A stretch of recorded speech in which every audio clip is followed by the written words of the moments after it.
제가 사무실에서 일하다 보면은요, 이런 전화들과 이런 질문들이 가장 많이 옵니다. 그 질문은 어떤 거냐면은, 왜 도대체 내 마음이 이렇게 불편합니까? 예수님을 믿으면서. 왜 내 마음 속에는 구원받은 기쁨과 감사가 없을까요?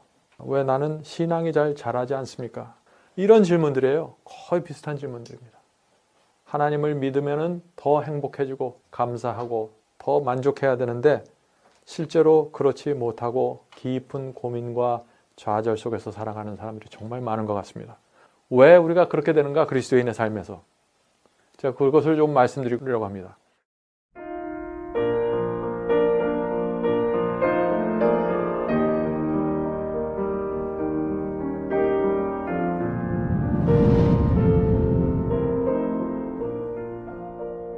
오늘 저희가 말씀드릴 것은 참 행복으로 가는 길입니다. 그런데 먼저 그 길을 가기 전에 우리가 행복하지 않게 되는 이유를 좀 먼저 살펴봐야 될 것 같습니다. 왜 우리가 자꾸 행복하지 못하게 되는지 그 이유를 좀 먼저 살펴보겠습니다. 제가 사무실에서 일하다 보면은요, 이런 전화들과 이런 질문들이 가장 많이 옵니다. 그 질문은 어떤 거냐면은, 왜 도대체 내 마음이 이렇게 불편합니까? 예수님을 믿으면서. 내 마음에 평안이 없습니다. 왜 나는 신앙이 잘 자라지 않습니까? 왜 내 믿음은 성장하지 않을까요? 왜 내 마음속에는 구원받은 기쁨과 감사가 없을까요? 내 영혼 속에는 왜 용서받은 기쁨이 이렇게 적을까요? 이런 질문들이에요. 거의 비슷한 질문들입니다. 왜 우리가 하나님을 믿으면 더 행복해지고 더 감사하고 더 만족해야 되는데 실제로 그렇지 못하고 깊은 고민과 좌절 속에서 살아가는 사람들이 정말 많은 것 같습니다. 저도 예수님을 믿고 나서요, 믿기 전보다 더 불행해졌어요. 네? 왜 우리가 그렇게 되는가? 그리스도인의 삶에서. 제가 그것을 좀 말씀드리려고 합니다. 그리고 문제만 제가 던지는 게 아니라 해결책도 우리가 같이 살펴봐야겠죠. 왜 우리가 그런 마음의 고통을 가져야 되고 그 고통에서 어떻게 우리가 빠져나올 수 있는지, 무엇이 우리의 문제를 해결해 줄 수 있는지 그것을 살펴보도록 하겠습니다. 이 우주선이 지금 힘있게 하늘로 날아가고 있죠? 지금 땅을 박차고 엄청난 힘으로 하늘로 올라가고 있습니다. 근데 이 우주선이 이렇게 힘있게 하늘로 올라가려면은 두 가지 힘이 있어야 됩니다. 근데 한국에서도 이 우주선 발사 시험했는데 계속 실패하고 있죠? 그 실패의 원인이 뭔가 찾아봤더니 결국에는 두 가지 힘이 약한 거예요. 첫째는 이 엔진에서 뿜어나오는 힘이 너무 약한 거예요. 이 엄청난 무게를 끌고 하늘로 올라갈 수 있는 이 힘이 있어야 되는데 엔진의 힘이 너무 약하다. 근데 이 엔진은 무엇을 견뎌야 되냐면요. 첫째는 이 우주선이 가지고 있는 자체 무게를 이기고 올라갈 수 있을 정도로 강력한 폭발력이 나와야 됩니다. 두 번째는 이 지구잖아요, 여기가. 이 지구의 중심에서 잡아당기는 또 중력이 있죠. 우리 어렸을 때 배웠죠? 그 중력을 이겨야 돼요. 지구의 중심에서 잡아당기는 힘. 그래서 두 가지 힘을 이겨야 이 로켓가 하늘로 날아갈 수 있는 것입니다. 우리 그리스도인의 신앙도 마찬가지예요. 우리의 신앙도 우리의 육체 속에서 잡아다니는 엄청난 힘이 있습니다. 여러분들 그거 아십니까? 네? 날마다 그걸 느끼시고 사세요? 우리의 육체 속에서 끌어당기는 강력한 정욕이 있습니다. 강력한 욕심과 이기심이 있어요. 그 힘을 이겨내야 됩니다. 그래야 우리의 로켓가 뜹니다. 그리고 내 속에서 끌어당기는 힘과 또 내 밖에서 끌어당기는 힘이 있어요. 돈이 어떤 때는 우리를 끌어당기죠. 재물이, 명예가, 어떤 때는 경쟁하는 정신이 우리를 그렇게 끌어당깁니다. 그래서 이 두 가지 힘을, 안에서 끌어당기는 힘, 밖에서 끌어당기는 힘을 이기는 폭발력이 나와야 돼요, 우리 속에서. 그래야 우리의 영적인 로켓가 이렇게 하늘로 높이 올라갈 수 있다는 것입니다. 자, 그러면 이 두 가지 힘을 우리가 어떻게 해야 되는지. 자, 두 가지 힘 이겨야 됩니다. 육체 속에서부터 끌어당기는 힘을 이겨야 되고 외부로부터 밖에서 오는 시험과 유혹을 또 이겨야 돼요. 이게 굉장한 숙제예요. 많은 그리스도인이 갖고 있는 숙제입니다. 저도 마찬가지고. 그래서 이 문제가 해결되지 않으면 자꾸 넘어지고 자꾸 좌절하게 되고 왜 나는 이럴까? 정말 하나님은 살아계신가? 하나님께서 나와 함께 하시나? 이런 마음의 불안한 마음과 의문을 갖고 살아갈 수밖에 없다 하는 것이죠. 이것이 너무나 오랜 기간 동안 지체되면 말이죠. 자, 그러면 어떤 것이 나를 끌어당기고 있는가? 요한일서에 우리를 끌어당기는 것에 대해서 이렇게 설명하고 있습니다. 이 세상이나 세상에 있는 것들을 사랑치 말라. 누구든지 세상을 사랑하면 아버지의 사랑이 그 속에 있지 아니하니. 이는 세상에 있는 모든 것이라고 했어요. 세상에 있는 모든 것이 육신의 정욕과 안목의 정욕과 이생의 자랑이니. 이 세상에 있는 모든 것이라 그랬어요. 그것이 다 이런 것들이에요. 육신의 정욕, 안목의 정욕, 이생의 자랑, 이 세 가지가 늘 우리를 끌어당기고 있는 거예요. 우리의 속에 있는 그 육체의 본능을 또 자극하고 말이죠. 그러니 얼마나 끔찍합니까? 그래서 사람들이 그 끌어당기는 힘을 견디지 못하고 자꾸 쓰러져서 낭망해서 결국에는 신앙을 포기하는 그런 분들도 많이 생기잖아요. 그 교회를 다니면서도 포기하고 다니는 것이에요. 이 두 가지 힘을 도대체 어떻게 핸들해야 될지 몰라서 말이죠. 그래서 오늘 이 시간에는 우리가 이 문제를 어떻게 해결해야 되는지 그것을 좀 우리가 깊이 좀 생각해보는 시간을 갖도록 하겠습니다. 그런데 한 가지 분명한 사실은 이겁니다. 요한일서 5장에 있는 이 말씀이에요. 대저 하나님께로서 난 자마다 세상을 이기느니라. 세상을 이김은 이것이니 우리의 믿음이니라. 믿음에 대해서 여러 가지로 설명합니다. 오늘날 교회에서 여러 가지로 방법으로 설명할 수 있어요. 그러나 믿음을 어떻게 설명하든지 간에 믿음은 반드시 그냥 믿음이 아니라 세상을 이기는 믿음이라는 거예요. 그 요한일서의 말씀이거든요. 하나 더 나가서 이렇게 얘기해요. 예수께서 하나님의 아들이심을 믿는 자가 아니면 세상을 이기는 자가 누구뇨? 세상을 이길 수 있는 사람은 아무도 없다는 거예요. 누구 빼놓고? 하나님의 아들이심을 믿는 자가 아니면, 예수 그리스도를 영접한 사람 아니면 세상을 이길 사람이 없다는 거예요. 그런데 현실은 어때요? 예수 그리스도를 믿는 사람이 그렇게 많은데 우리 눈에 볼 때 세상을 이기는 자가 그렇게 많아 보이질 않아요. 사도 요한이 말한 이 말씀과는 정반대의 모습이 우리 눈에 비춰지는 거예요, 지금. 그래서 사람들이 혼돈되는 거예요. 도대체 무엇인가? 우리가 우리 눈에 보이는 이 현상, 이 모습, 교회 안에 있는 이런 여러 가지 기독교의 모습을 보면서 우리가 세상을 이길 수 없는 거구나. 그렇게 믿겠습니까? 아니면은 우리 눈에는 잘 보이지 않지만 이 말씀을 믿으시겠습니까? 이 말씀을 믿어야 되는 거예요. 그럼 이 말씀이 도대체 우리 속에서 어떻게 이루어지는 건가? 오늘 이 시간에 제 말씀의 주제는 그것입니다. 어떻게 이런 경험이 이루어질 수 있는가? 그래서 두 가지 위험이 있어요. 우리가 계속 이렇게 안에서 올라오는 충동 또 밖에서 오는 시험에 끌려다니면 두 가지 위험에 봉착하게 됩니다. 결국에는. 어떤 위험이나 첫 번째, 율법적인 신앙으로 가요. 자꾸 끌려다니는데 구원은 받아야 됐고 하나님의 관계는 유지하고 싶으니까 율법적인 신앙을 해요. 무슨 신앙인가? 자꾸 무엇을 하게 됩니다. 내가 11조를 열심히 내야지. 선한 일을 해야지. 그렇게 해서 결심하고 의지로 열심히 살아가게 됩니다. 그 나쁜 건 아니에요. 그러나 그런 마음에서 올라오는 그 마음의 중심에서부터 나오는 것이 아닌 모든 열매와 행위는 결국 우리에게 와서 우리를 괴롭힙니다. 자기 자신은 알거든요. 내 마음속에 없는 행위를 내가 하고 있다는 것을. 내 마음속에 있는 반대로 내가 행위를 하고 있다는 것을 알기 때문에 스스로 좌절하게 되고 영적인 무기력증에 빠지게 된다는 것입니다. 그래서 우리는 이런 현상으로 들어가지 말아야 돼요.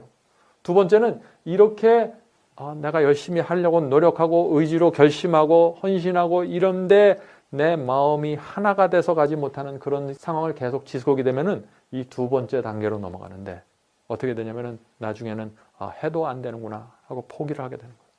영적인 투쟁을 포기합니다. 그러면은 그때 누가 와서 쉬운 구원을 얘기해 주면은 믿기만 하면 구원받는다. 오늘날 기독교에 많죠? 한번 믿으면은 영원히 구원이 유지되고 지속이 된다. 아무도 내 구원을 뺏어갈 수 없다. 이런 식의 설교를 누가 해주면은 그게 그렇게 듣기 좋은 거예요. 네? 왜냐하면 내 자신의 경험과 너무나 맞아 떨어지기 때문에. 그래서 로켓가 떠서 올라가는 그 경험을 우리의 신앙 속에서 실제적으로 하지 않으면은 결국 굉장한 위험 가운데 들어가는 것이에요. 그 위험 가운데 들어가면 사람들이 뭘 찾게 돼요? 두 가지입니다. 자꾸 성경에 나오는 몇 가지 가르침을 열심히 하려고 노력하든지 아니면 기적에 매달리게 돼요. 그래서 방언을 하고 귀신 쫓는 운동에 매달리게 됩니다. 왜냐하면 이 문제는 자기 속에서 해결하지 못하니까 이거 이외에 성경에 나와 있는 다른 문제로 가게 되는 것입니다. 그래서 거기서 위로를 받고 평안을 얻으려고 노력하는 것이죠. 자, 이제 문제 해결점부터 시작하도록 하겠습니다. 로마서를 보면은요, 로마서 1장에 보면은 이 세상에 있는 모든 사람들은 다 사형수다 선언해버려요. 로마서는 믿음으로 구원받는다, 은혜로 구원받는다, 아주 아름다운 말만 있는 것 같죠?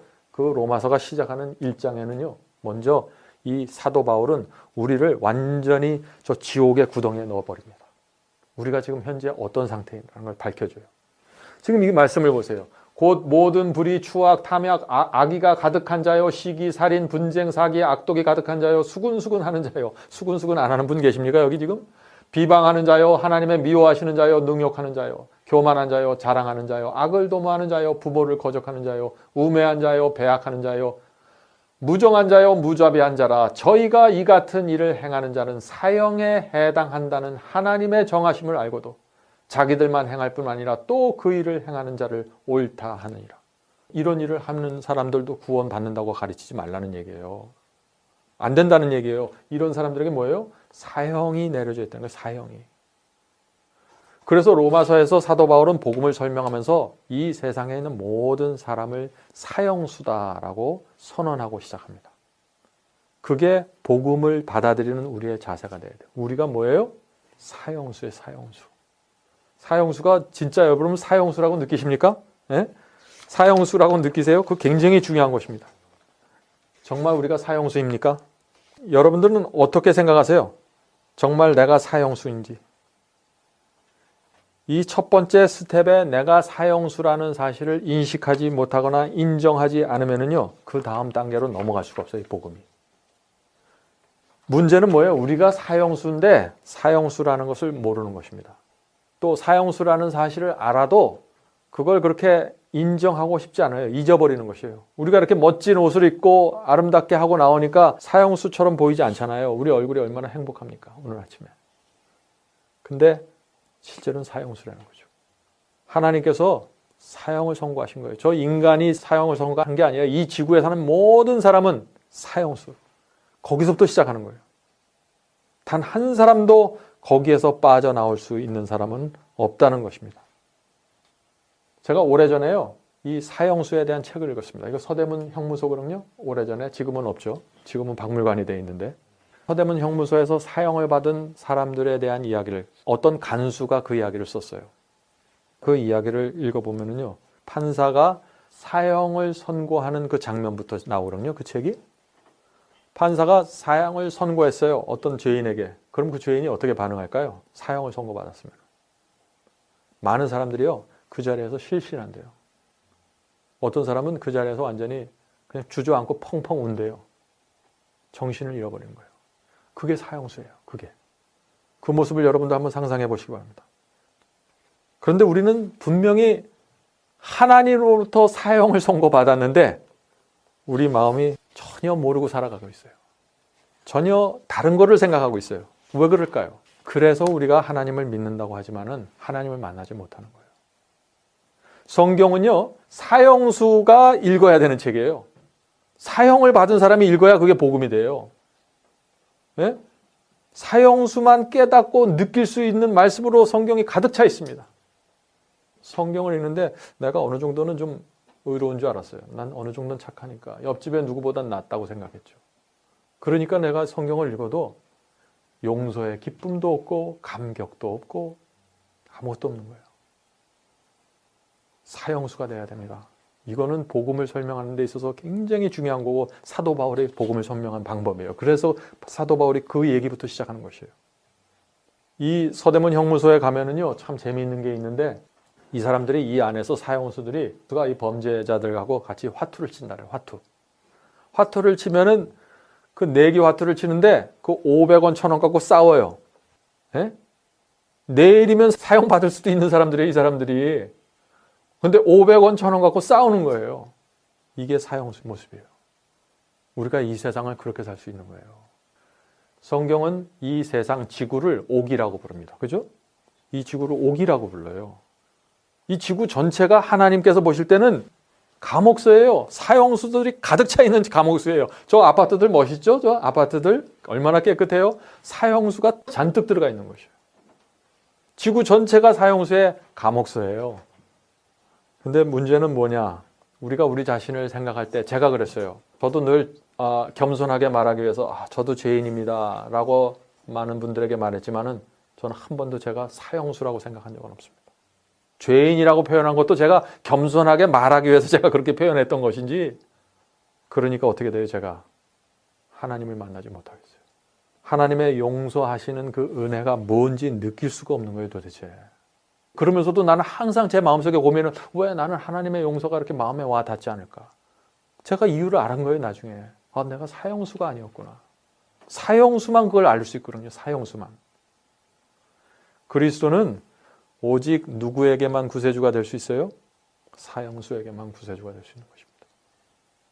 5년형, 10년형 사는 사람들은요, 구세주가 필요 없어요. 5년형, 10년 살다가 나오면 돼요. 그렇잖아요. 거기 열심히 잘 살면 모범수로 해서 일찍 석방돼요, 또. 그런데 내가 5년형 받은 사람이다. 내가 경범죄인이다. 그래서 잠시 감옥소에 들어가 있다. 그렇게 하면 어떻게 돼요? 그런 상태에서 예수님을 믿으면은요, 사형수만 느낄 수 있는 감격이 없고, 그냥, 5년? 그래, 나 5년 감면받았어. So what? 이렇게 되는 거예요. 그래서 변화가 생길 수가 없는 거예요. 내가 용서를 경험해도 5년형 그 수준의 용서를 경험하게 되는 거예요. 성경이 말하는 그 수준의 용서의 감격은 없는 것입니다. 그래서 뜨거운 신앙, 폭발적인 신앙이 안 나오는 거예요. 하나님께 사면을 받은 자만 그 신앙이 나오는 거거든요. 사면을 받은 자만. 그게 폭발적인 에너지가 터져야만 아까 우리가 봤던 그 로켓가 올라가는 것처럼, 우주선이 올라가는 것처럼 우리의 기도와 우리의 삶이 땅을 박차고 올라갈 수 있는데, 그게 안 되는 것이에요. 제가 말씀드리는 이 하나님의 사면을 받는 사형수, 이 문제가 우리 마음속에서 정확하게 이루어지지 않으면 어떻게 될까요? 십자가를 믿는다고 말하면서도 마음이 맹숭맹숭해집니다. 네? 그리스도를 생각할 때마다 마땅히 꿈틀거리면서 일어나야 되는 그 감사와 감격이 일어날 수가 없는 거예요. 난 사형수가 아니기 때문에. 아까 그 감옥소에 가면은요, 요게 사형장입니다. 요거 실제 사진이에요. 요 안에 들어가서 사형을 받는 거예요. 목 매달아 죽이죠, 한국은. 미국은 뭐 여러 가지 주사도 놓고 전기의자도 안 주고 여러 가지 방법이 있는 것 같은데, 한국은 목을 매는 교수형을 취한다 그래요. 이게 교수형하는 방입니다. 근데 이 아침에 이제 사형수들이 오는데, 사형수들이 제일 싫어하는 게 뭐냐? 아침에 누가 면회 왔다 그러는 거예요. 왜? 사형은 아침에 이루어진대요. 그러니까 아침에 누가 면회 왔다 그러면 질색하는 거예요. 네? 오늘 사형 받는 날이야 그러면 감옥소에서 아무도 안 나와요. 안 나오는 거예요. 그래서 이 간수들이 불러내기 위해서 면회, 누구 면회 그러는 거예요. 그럼 사람들이 이제 면회인 줄 알고 가는 거예요. 기분 찜찜한 거예요. 근데 거기서 오른쪽으로 가면 면회실이고 왼쪽으로 가면 사형장이에요. 그래서 감옥소에서 나오면은 이 간수가 나를 오른쪽으로 데려가나 왼쪽으로 데려가, 그게 조마조마하면서 그것을 기다리는 거예요. 그게 사형수예요. 매일 아침마다 혹 누가 부르면 어떨까? 그게 사형수예요. 제가 이렇게 강조하는 이유는 우리 마음속에 이게 깊이 들어가야 이제 제 설교 후반부에 나온 그 감사와 감격 부분에 가서 여러분의 신앙이 정말 하나님께 매달리는 감사함으로 채워지기 때문에 제가 강조하는 것입니다. 자, 이분이 이제 이렇게 해서 좌회전, 어디예요? 사형장이에요. 사형장으로 가는데 무도 간수가 옆에서 두 사람이 잡는다 그래요. 그래서 이제 사형수를 데리고 이곳을 향해서 가는데, 그렇게 되면은 사람들이 발에 힘이 풀려갖고 걷지를 못한대요. 질질 끌려간다 그럽니다. 어떤 사람은 뿌리치고 와서 창문에 매달려서 놓질 않는 거예요. 여기 가기 싫어서. 어떤 사람은 주저앉아갖고 담배 한 대 피게 해달라고 부탁하는 사람들도 있고, 어떤 사람은 어머니 하면서 슬피 운대요. 자기의 인생을 돌아보면서 너무나 괴롭고 후회스러워서. 그게 사형수예요. 그게. 근데 너무나 인정하고 싶지 않은 것은 성경은 우리를 그렇게 얘기하고 있는 거예요, 지금. 사형수라고. 그래서 이 앞에 결국 이 안으로 들어가게 됩니다. 이 문을 열고 들어가면 뭐가 있어요? 정면에 빈 의자가 하나 있습니다. 위에는 밧줄이 이렇게 내려와 있고. 거기 들어가면은요, 그거를 보는 순간 이 사형수들은, 많은 사람들이 거기서 소변을 넣는데요. 이 말초신경이 컨트롤 되지 않아갖고 다 불고 동공이 풀리고 그렇게 된다요. 그게 사형수예요. 그래서 결국 그 의자에 앉습니다. 밧줄이 내려옵니다.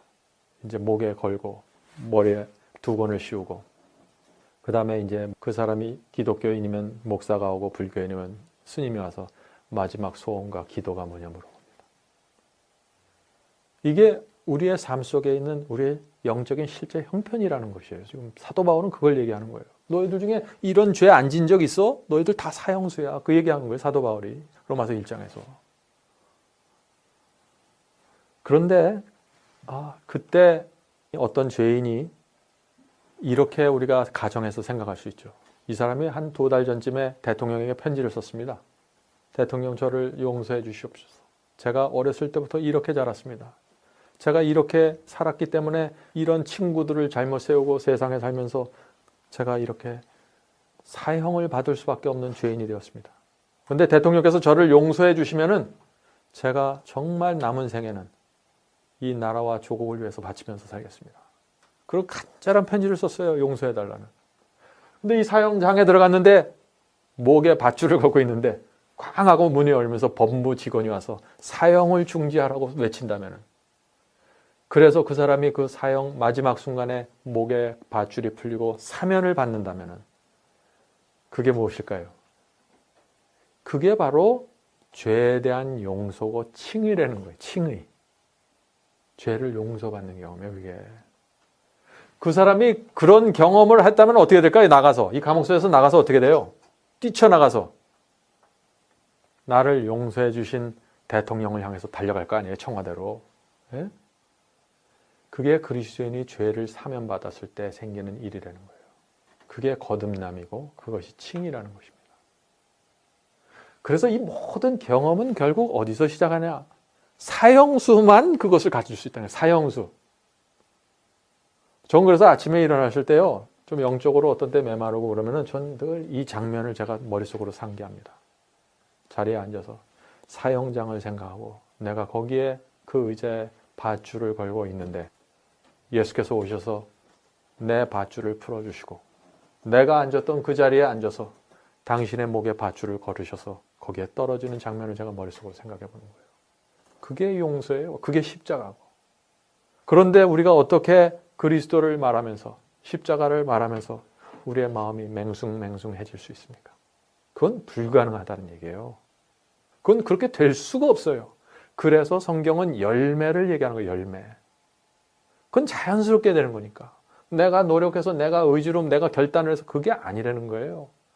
그렇게 나가면은 그게 바로 율법적인 신앙이 되는 거고, 내가 내 발을 묶고 나를 좌절케 만드는 거다. 그래서 우리가 사형수가 되어야 됩니다. 사형수. 그래서 나 대신 돌아가신 예수 그리스도를 생각할 때마다 우리 마음속에 뭐가 생겨요?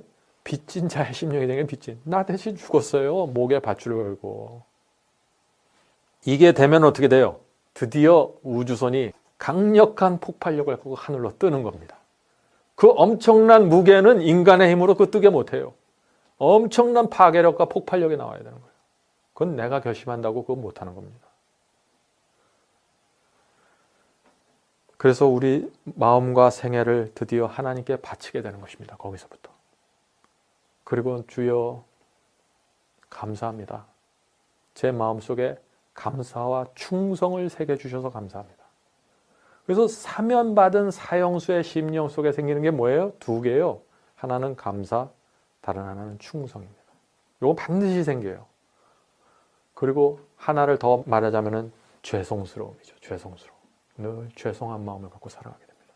오늘날 기독교인들이 나는 작년 몇 월 며칠에 구원받았습니다 하는 얘기하죠. 우리 구원파에서 오신 우리 집사님. 그 익숙하죠. 나는 몇 년 몇 월 며칠에 구원받았습니다. 그렇게 말할 수가 없는 거예요. 이게. 사면받은 사람이에요. 그냥 그게 그렇게 값싸게 쉽게 말할 수가 있는 것이 아니에요. 내가 구원받았다. 내가 구원받은 게 중요한 게 아니라요. 예수님이 나 대신 죽었다는 게 더 중요한 거예요. 그래서 우리가 예수님을 생각할 때마다 마음이 울컥해지고 죄송한 마음이 생기고 감사한 마음이 생기고 충성하고자 하는 마음이, 이 3가지 감정이 내 속에서 뒤엉켜서 올라오게 되는 것입니다. 이것이 그리스도인의 신앙의 시작입니다. 이런 사람에게 진리가 얘기해 주면은 그냥 받게 되어 있는 거예요. 그 다음부터 무슨 교리와 예언 해석은 하나의 인포메이션이에요. 인포메이션. 그걸 알고 모르냐의 차이지 거기서 무슨 의가 이루어지는 것이 아닙니다. 진리를 깨달라고 해서 거기서 무슨 의가 이루어지는 게 아니에요.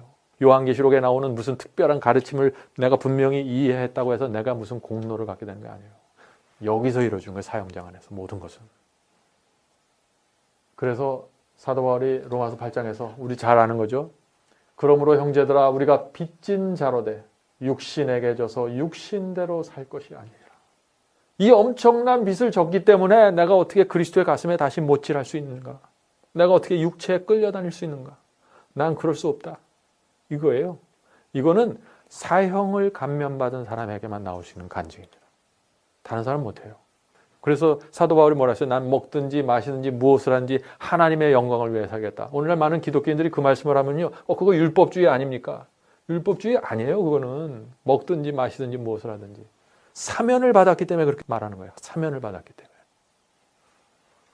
장로님 혹시 이런 풍경이 좀 익숙하지 않습니까? 이게 테네시에 우리가 옛날에 젊었을 때 가서 살았던 그 장면과 아주 비슷한 장면이죠. 제가 이런 데서 살았던 적이 있습니다. 집사람과 만나서 결혼을 하고 3개월 만에 이 동네로 이사 왔어요. 근데 저희 집사람은 모태교인이라서 신앙이 있었는데 저는 신앙이 없었어요. 여기 오기 얼마 전까지만 해도 술 먹고 있었으니까 제가 몰래 숨어서. 근데 저를 데리고 여기 온 거예요. 학교도 그만두라고 그러고. 난 영어도 못하고 직장도 없고 정말 미국에 처음 와서 아무것도 모르는데 저를 이 시골에 데려온 거예요. 그게 제가 얼마나 제 마음속에 원망이 많았겠어요. 부인에 대한. 왜 나를 이 생고생을 여기 시키냐.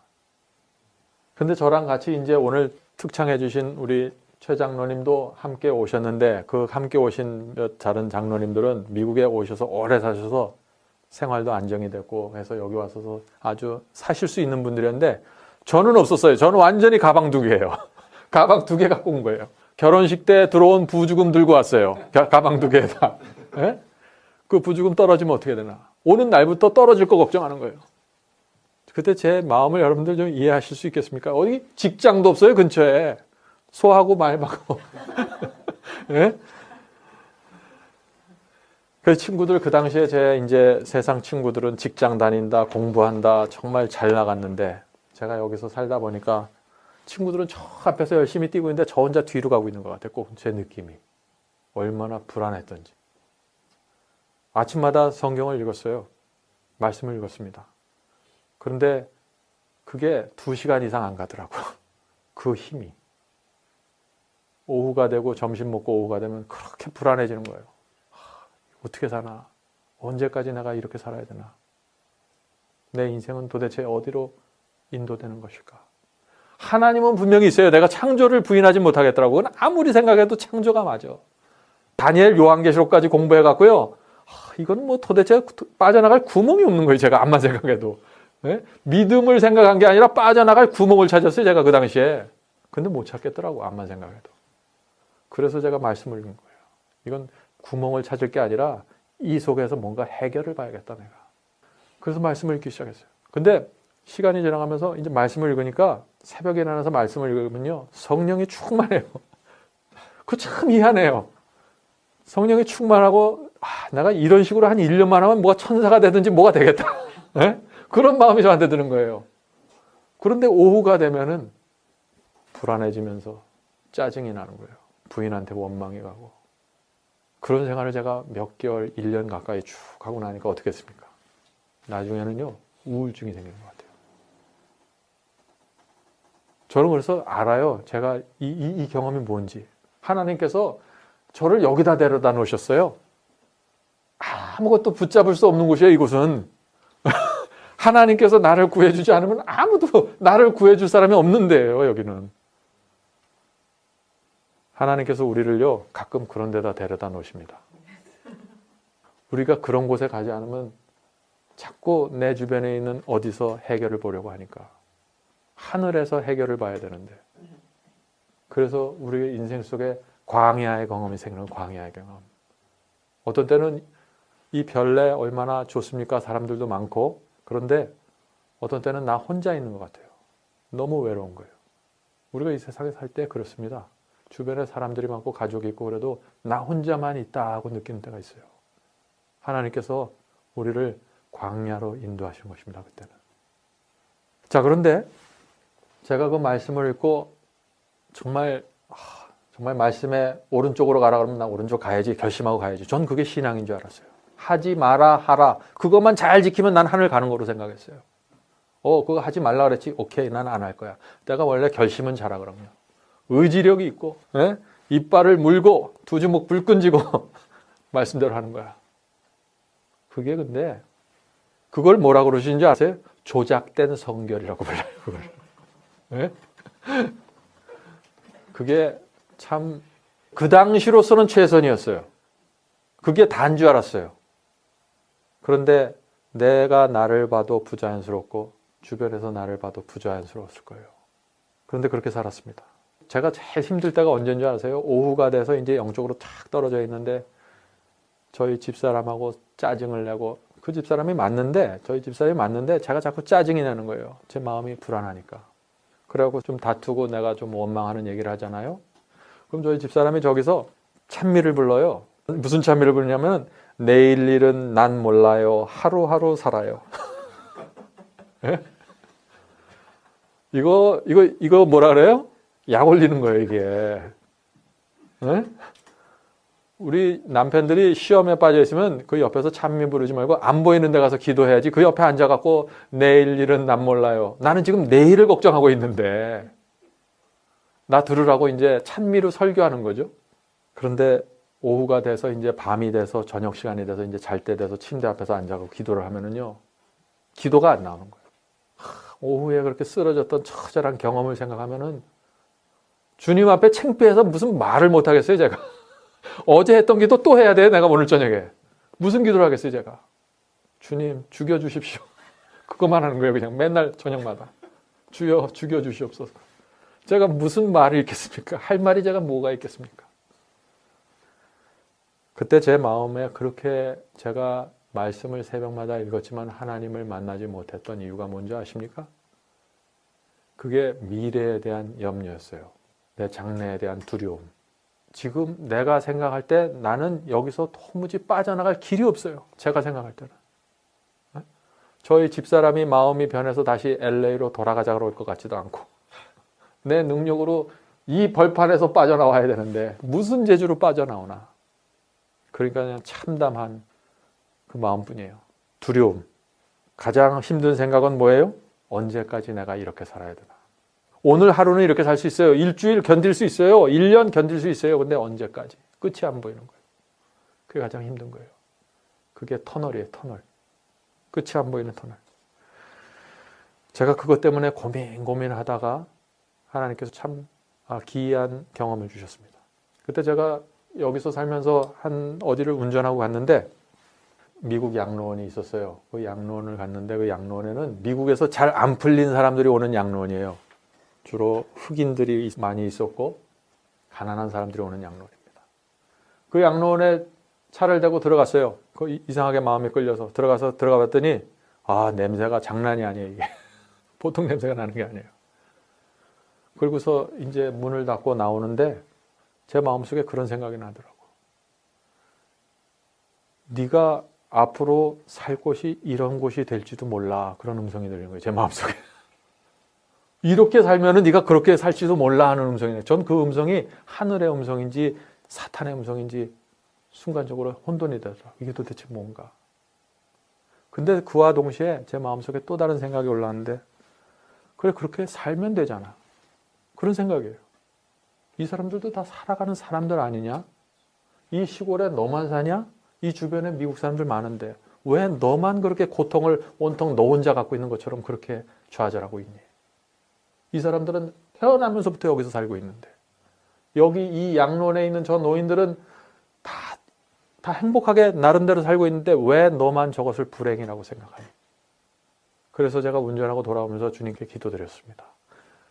이제 제 미래가 어떻게 되든지 간에 저는 주께서 인도하시는 길을 따라가겠습니다.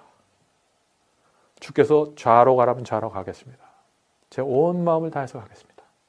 주님 저를 인도해 주시옵소서. 그런 기도를 했어요. 그러고 나니까 제 마음속에 참 이상한 일이 생겼는데요. 근심과 걱정이 사라지는 거예요. 내일에 대한 염려가 없고 오늘 마태복음 11장에 그런 경험이 뭔지 제가 조금 들여다본 것 같아요. 그때 처음으로. 내일 일은 하나님께 맡기고 오늘 내게 주신 적은 일에 충성하면서 살아가는 그 경험 말이죠.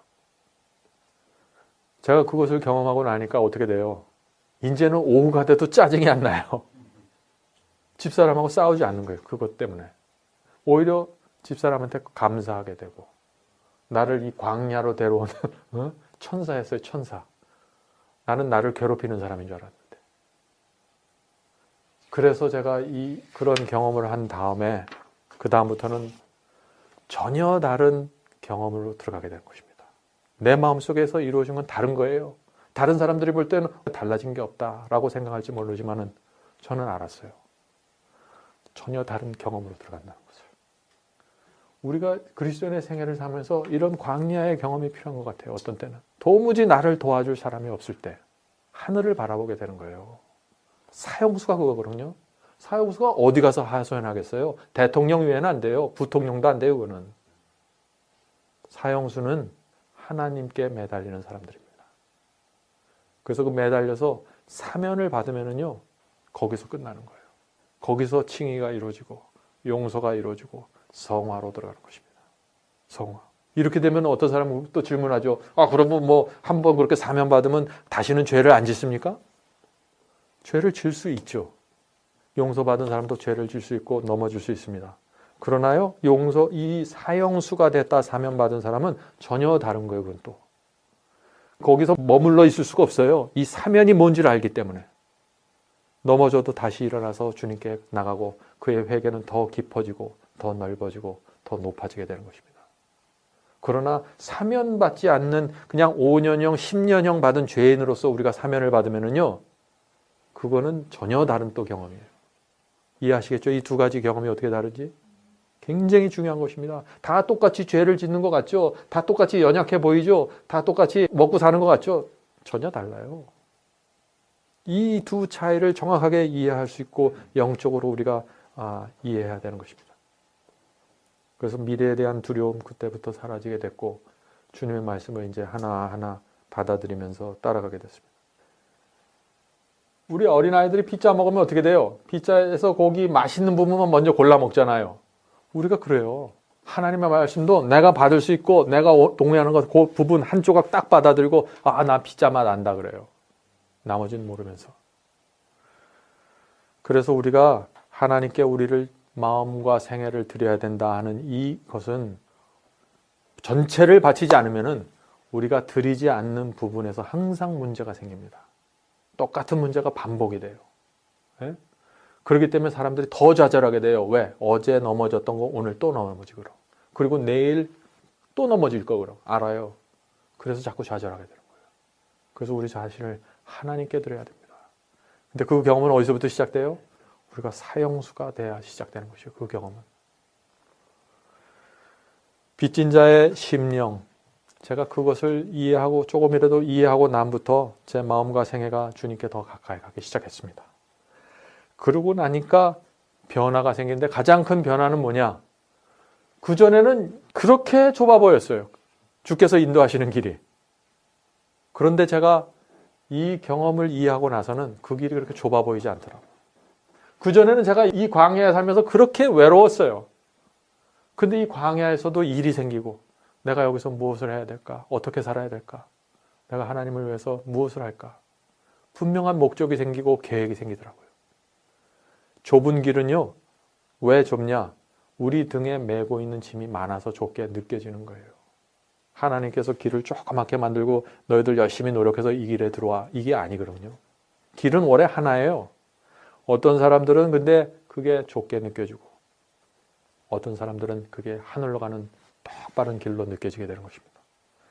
우리가 인생의 짐들을 주께 맡기면은 주님께서 우리를 좁은 길로 인도하시는데 그 길은 감사한 마음으로 하나님께서 주시는 영혼의 평안을 갖고 확신을 갖고 살아가게 되는 것입니다.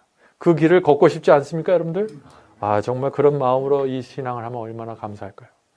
모두 그런 경험 속으로 들어가게 되기를 제가 간절히 바랍니다. 이제 기도하고 마치도록 하겠습니다. 하늘에 계신 아버지, 저희를 불쌍히 여겨 주시옵소서. 주님, 저희 마음속에 있는 하나의 소원은 주님께 가는 것입니다. 저희가 지금 현재 어떻게 살고 있든지 간에, 저희 마음속에 무엇이 있든지 간에 저희 마음속에 소원이 흔들리지 않는 소원이 하나 있는 그것은 저희가 주님 앞에 가고자 하는 마음입니다. 주님 그것을 귀하게 봐주시고 저희 길을 인도해 주시옵소서. 저희를 끝까지 붙잡아 주시고 이 세상에서 낙오되지 않도록 도와주시옵소서. 하늘 가나안에 들어가는 그날까지 저희가 이 길을 걸어갈 수 있도록 도와주시고 구름 기둥과 불 기둥으로 인도해 주시옵소서. 저 광야 저편에 있는 가나안족들의 부와 재물을 보면서 탐내지 않고 이 광야 속에 먼지 나는 길을 걸어갈 수 있도록 도와주시옵소서. 주님, 늘 주의 은혜가 저희와 함께 하여 주시고 성령으로 저희의 마음을 부드럽게 해주시고 영적으로 채워주시옵소서. 예수님의 이름으로 간절히 기도합니다.